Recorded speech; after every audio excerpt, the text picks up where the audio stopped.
Hello YouTube! Alright, so we've got an updated Beelzemon deck profile.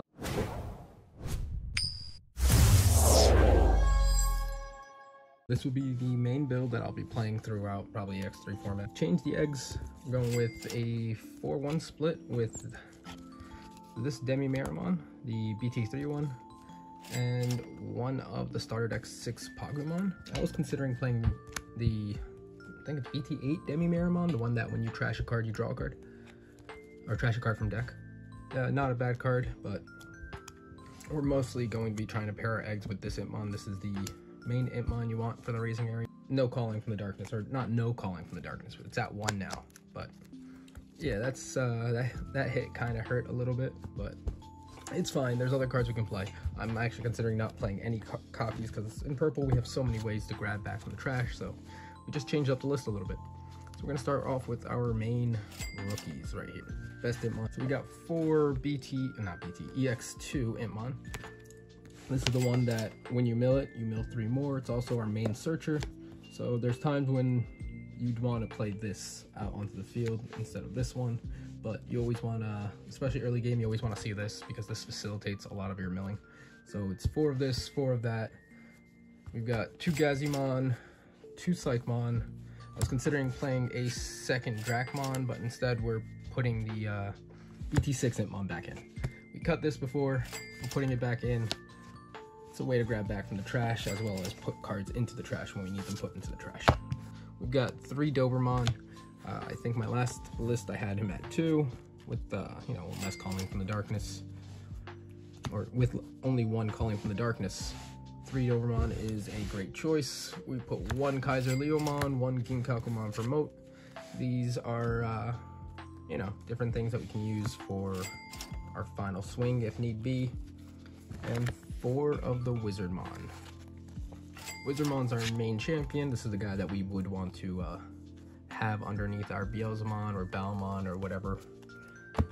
Like, this is if we want it to continue chaining up and evolving. I mean, I occasionally use these guys because they can also evolve over level 4s. So you can also put these over your Wizardmons to get a draw as well as start stacking cards on top of your deck. So Dobermon's amazing, Wizardmon's the best card, and the other 2 guys are pretty cool because they can evolve for 1 over him. So we've got our level 5s next. So first level 5 is 1 singular Blackboard Growlmon.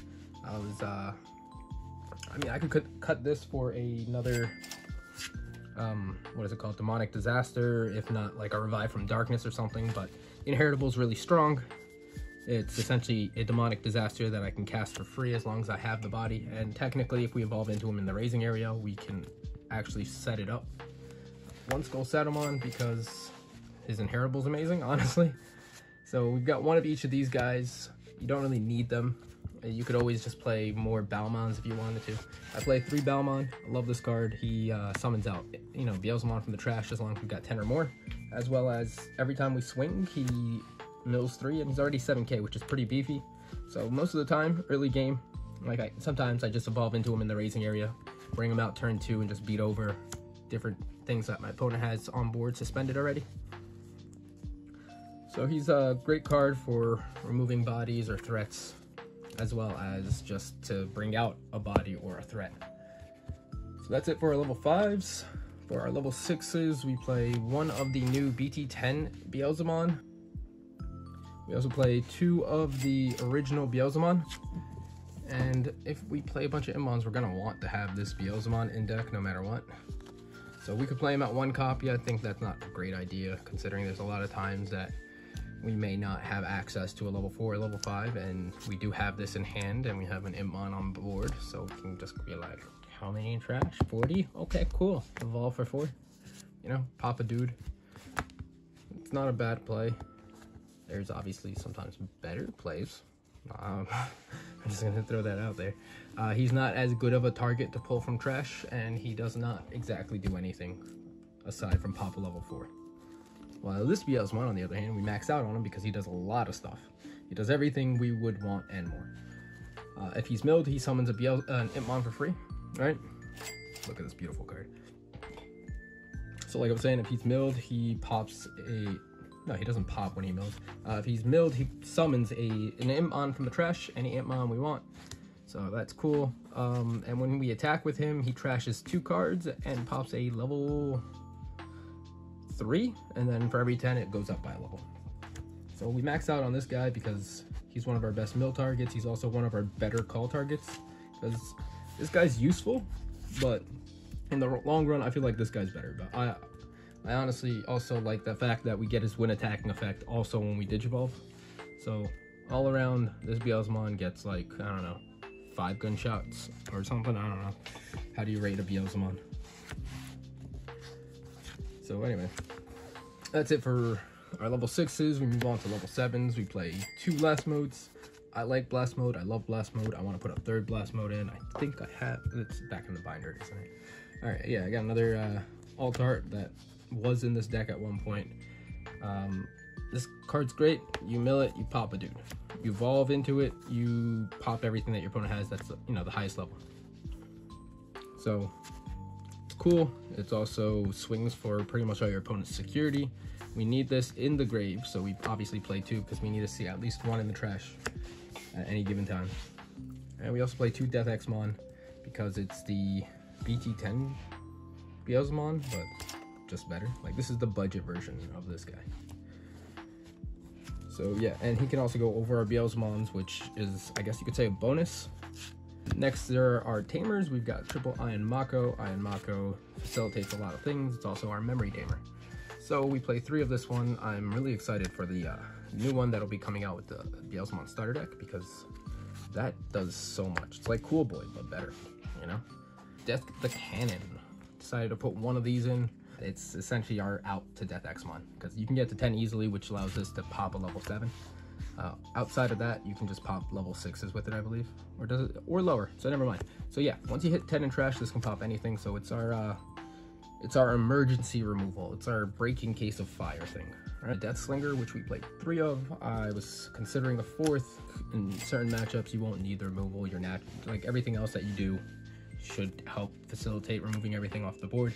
So these will just be extra, and what's wrong with having extra memory instead of an extra card? All right. So we cut out the what was it, Darkness Wave, but I'm gonna try to find ways to put Darkness Wave back in. Cut them for 2 Missed Memory Boost. Glare's in the way a bit. It's still in the way. Missed Memory Boost, kind of a cool card. Gaining 2 memory later could be useful. Sadly, it telegraphs to our opponent that they should drop a Gazimon so they can keep us off of this, but if they can't keep us off of this, this allows our turns to be slightly bigger. It's guaranteed 2 memory. We can use it, you know, as early as turn 2, really, because if you have it in hand, it's not a bad turn 1 play. We've got 1 Demonic Disaster as well as 1 Calling from the Darkness. Calling from the Darkness, now at 1, really saddening. But it's not the end of the world. We can make do with whatever. So we've got Calling from the Darkness as well as Demonic Disaster. Demonic Disaster, love the security effect, just pulls out a level 3 from the trash. We don't need its on play effect because typically if you're letting me play any level 3, unless I need the Imp for a specific play, which I probably won't, I'm calling back a Floodgate. You know, either a Gazi or Psych. I guess now that Crossheart's neutered, we don't really need Psych for anything but outing Death Exmon, you know, making sure your opponent doesn't drop it. If you got a little bit of a wider board, then you play your Psychmon. Gazimon, probably more useful now. Like, I'd actually probably swap 1 of these for, probably go 3 Gazimon and 1 Psychmon in the EX3. I don't know. We'll see. We'll see. Depends on what the meta really looks like. Because, I mean, Bloomlord seems like it's going to be a really strong card, right? I mean, not card. I mean, it is a strong card. But it seems like it's going to be a really strong deck. Might actually just take over the entire meta. We also got Examon, D-Brigade, a lot of decks. But there's also outs to those decks. Like, Bloomlord plays by a lot of effects, right? So you play Crimson Blaze, right? All their little dudes, even though they evolve off of a lot of their guys. And then they drop a dude, tap that dude to Digizorb so that they can evolve for cheaper. So, may not be the best, but we'll just have to see.